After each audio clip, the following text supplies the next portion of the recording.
Jamal, tell us about this opportunity. What was the appeal here in Detroit for you? I mean, it's no better opportunity, man. Obviously, just being home in Dallas and, just continuing to train where I'm from. And when, AG called, it was a no-brainer for me. We know you made a big living in the box, right? Whether it's yes, sir. Slots or rushing the passer. Mm-hmm. You see out there running with the linebackers today. What does that speak to about your versatility? Obviously, I just feel like I can do a little bit of everything. Whatever they ask me to do, I'm definitely going to, do it to the best of my ability. And, just fly around and continue to make plays. What has been the secret, just really quick, what has been the secret sauce to your pass rush schedule? A ton of pressure for the opportunity you've had. Honestly, I think it goes way back from, to elementary when I was playing capture the flag. So honestly, just, flying around and having fun on the, at recess. And, I got lucky. I got, very fortunate with my skills. So. What was that phone call with AG like? Did you guys have any history in the past? Yeah, he actually he did my pro day when I was coming out 8 years ago, man. So he ran the show, and I was doing the drills, and obviously he was with the Saints at the time, and from that point on, we've always kept a close connection. You know what I'm saying? So a hell of a coach, as everybody knows, but an even better person. When you saw that it was him calling, were you pretty fired up? And what was that exchange like over the phone for you guys? Yeah, so I didn't get the call. It was a text, but my agent and my pops had called me, and they were like, "Hey man, answer your phone." And I'm like, "Answer my phone for what? What's going on?" So like AG, I'm like AG with Detroit. Yeah. So it was cool, man. Just to be here, I'm very fortunate and grateful for my opportunity. What's the perspective you've had on this team from a distance the last couple of years, even this season? Yeah, I mean, they've been kicking everybody's ass. I'm fortunate enough to, again, just to be on a team that's rolling like this, and whatever I can do to help, that's what I'm here for. When your opportunity ended earlier this season, and you're looking for a new team, a new home. I mean, Yep. Could you have imagined something this positive, this good? I mean, obviously, it was definitely something I thought about. If I can get an opportunity with a team that's obviously winning and a first-class organization.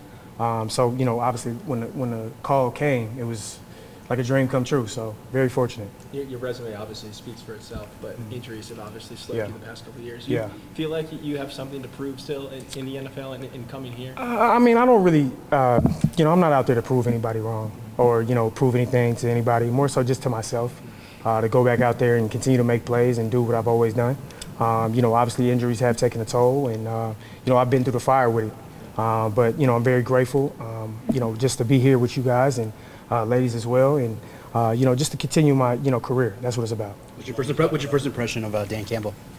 Oh man, he's fired up. He's very energetic, and that's a coach that you'll run through the wall for. So it's no secret to why Detroit is very good. So again, I'm just very excited to be here. Jamal, you talked about the opportunity to win.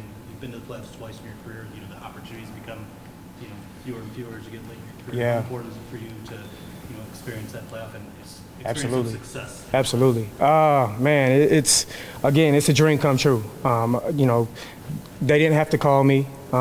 They didn't need me. They've been doing phenomenal. So just to get that call from a first-class organization like the Detroit Lions, it's a no-brainer for me. So again, I'm just grateful for my opportunity, and wherever they want me out there, whenever they call my name and call my number, I'm there. Pre-game shirt picked out? Not this week. I don't have anything this week. We'd probably be some just regular lines. Some of the quotes coming out of their room is they feel like they shot themselves in the foot when they played against you guys. I'm sure your perspective is that you guys kind of controlled that game. As you go into this game, and this is such a highly contested rivalry, where's your mindset at going against Green Bay? Yeah, they're a good team. Last time we played them, the conditions were a little different than they will be this game. But they're a good team. The last game they lost was against us, so they've been on a pretty good roll, been beating guys. It's gonna be a good game. I feel like every time we play Green Bay, it's a good matchup. So we're excited for it. I know that they'll be too. But yeah, it's gonna be a good game. Is there a part of you that sees how much you guys have changed this rivalry? I mean, for decades it was very one-sided. How much do you reflect on that? Yeah, not too much. I wasn't here for most of that. The times I've been here, it's been pretty, back and forth. So, like I said, they're a good team. I know they're going to be ready, fired up to play us in Detroit, because we went there, we went and beat them in Green Bay. So we got to be ready, because we know they'll be ready. So how much extra juice do you have for a game like this against a divisional opponent in prime time with the division race shaping up the way that it is? It's going to be a lot of fun. Primetime games are always my favorite. Everyone's watching. Big game, divisional game, like you said. It's going to be a lot of, when we look back 4 or 5 weeks from now, this game is going to mean a lot. So we're excited. Can't wait. Can't wait to play him. So I imagine you've watched Jamal Adams for a long time, just kind of being a fan of the game, seeing him out there today. What do you think he might add to this defense? Yeah, I don't watch every play when I'm out there in practice. I'm talking to my coaches and things like that. But we're excited to have him. He's played a lot of ball in this league, made a lot of plays. He understands, football. So to have him on our team is only going to help us out. Veteran guy, so excited to watch him go out there and ball. Does it feel like you guys have started to turn the corner closer and closer to the postseason, where these games feel like they're ramping up in the intensity and meaning? Yeah, I would say. The closer you get, the more. I feel like the more intense the games get, the more they mean. Although each game really means a lot throughout the season, but just as you get closer, you kind of have less games, and games can certainly mean more. So, but I would say divisional games always mean more. They count twice as much. So this is going to be a big one. We gotta be ready. Old school approach in football in the red zone is you go to the big bodies or you run the ball. Why are you so good and so effective in the red zone catching passes? That's a great question. I think it's a multitude of things. The guys that we have on our team are balanced in the red zone with the run and pass. I think makes it hard for defenses. My coaches, getting me in positions to make play. Ben calling awesome plays. Jared throwing the ball. The O-line protecting. I think it's a combination of everything. I couldn't do it without all the help of the guys. When you guys haven't had as much success in a game in the red zone, maybe like this last game, you've shown a quick ability to bounce back, especially this year. What is it about this team that you guys have been able to do that, really kind of just put that as kind of a non-story after 1 week? Yeah, we definitely got to bounce back after last week. I feel like, we left some points on the board. So going into this game, we're going to have to finish better in the red zone. That's a given. When you get in the red zone, you want to score 7 every time if you can. Take care of the football. Play a clean game. I feel like last week we had a lot of penalties that we usually don't have. So I think if we clean those things up, we'll help us out a lot more than we did last week. This is the 4th game in a three-week stretch. Just what have been the keys on offense, both physically and in play calling mentally, just staying locked in for each game? Yeah, I think just taking care of your body is the biggest thing. We have a lot of walk-through reps, so mentally is gotta stay locked in, because sometimes you can't get all the physical reps just because of the way the schedule has been recently for us. But just gotta stay locked in, take care of your body, get as much sleep as you can, and when game day comes around, make sure you're ready. Thank you. Thank you guys. How'd you enjoy the high school game, Cass Tech game the other day? I enjoyed it. I went out there. CJ Saller, that's actually one of my closest brothers out here, so I had to go and support him. I supported the whole Cass Tech.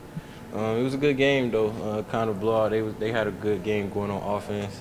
Defense was stopping them well too, so it was a good game. You like going back to the root and seeing the young kids and talking to them? Yeah, for sure, because Detroit football is a lot of like St. Louis football in high school. It's Midwest.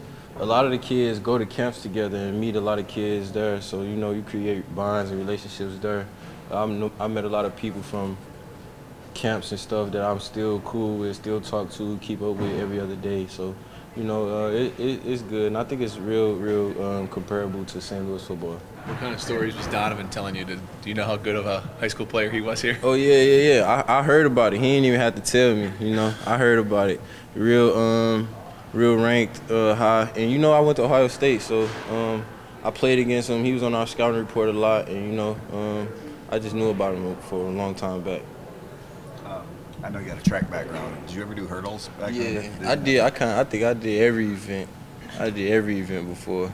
So yeah. Tell me, when in the game, like what pops into your head when you're hurdling a guy? How does that come about? Is it instinct? Is it something I ain't gonna lie. I've been telling the receivers I'm gonna hurdle somebody for like 2-3 weeks now. Ever since I came back in Houston game, I tried to do it in the Houston game. I kind of did it, but it didn't work out as well as this one. Then last week versus the Colts, I tried to jump, but I got tripped up from the back on the catch. Then this week, I just was like, it was one-on-one, and I just did it. Yeah. What is it about wanting to hurdle someone? Why is it, what was the allure? I just wanted to get a highlight, you know. That was it. That was it. What is that feeling like? Not a lot of people, especially in this circle, no offense, could do that. Yeah. What is that feeling like hurdling another human being in an NFL game?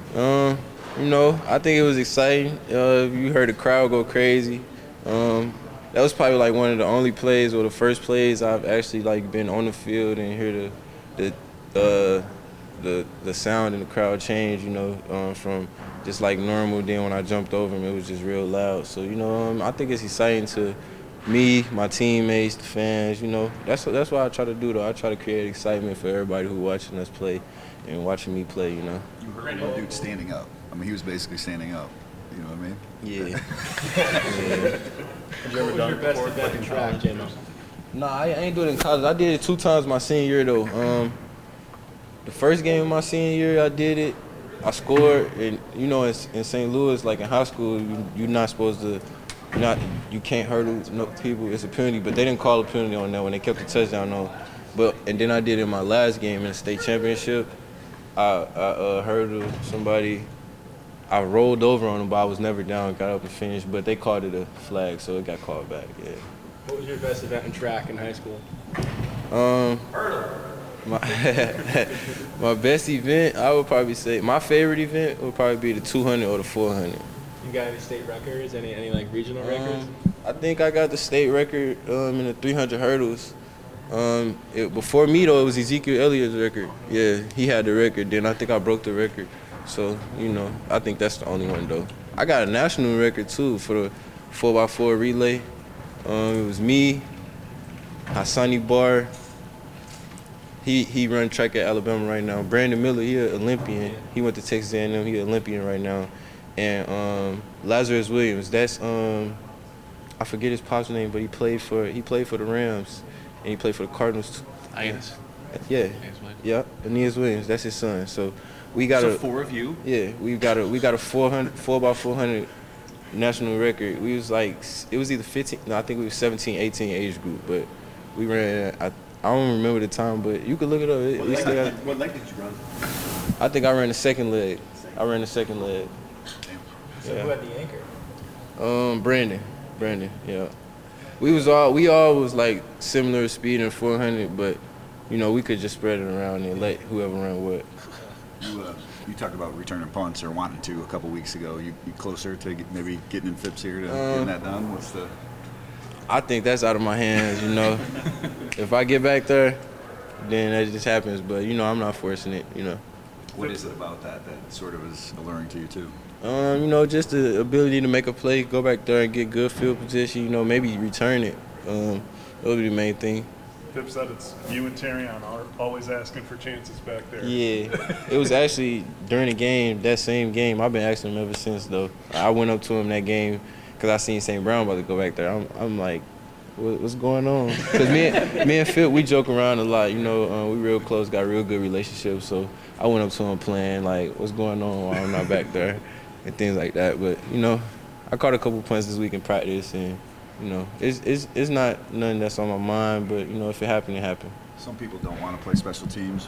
Why? And you had a big, in college, I think that's one of the things they said when you came here that, you know, they loved about you. Mm-hmm. What is it about special teams that you like? It's football. You know, it's still football.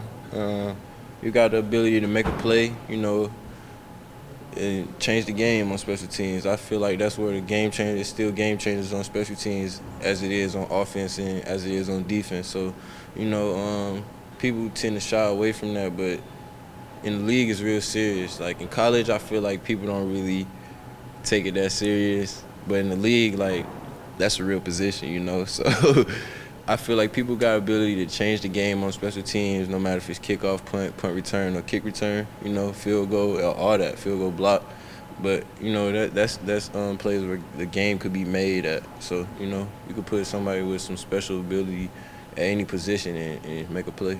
Every game obviously counts in this league, but as you get into December now, how big of a game is this against a division rival right there? I think it's real big. You know, we got a close division, still fighting for playoff seeds. And, you know, we treat it like any other game, though. We just going out there trying to get a win. We at home. We already went down there. So now we just gotta go out there and play our ball on Sunday. On Thursday. Now that you've been through it a couple times, how is December football different than? It's where champions are made. You know, in college, you know, December football is where the champions is made.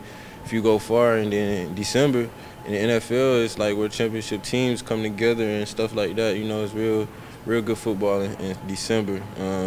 People trying to lock playoff spots. People trying to lock #1 seeds, get in the playoffs. You know, so everything count. You know, so it's that type of mentality for us. You know, we just trying to finish strong and get in the playoffs and show what we can do. Jamal, I imagine you've watched Jamal Adams for a long time, just kind of being a fan of the game. What do you think his addition adds to this defense? I think it's good. You know, I seen him out there at practice today. He moving real good. That's all I can say, really. Like you said, I watched him a lot, you know, on the Jets and, you know, at LSU. So I just hope he come to us and, you know, same as everybody else, just make plays for us and when his number is called, just how everybody else do. But I know it's going to happen, though.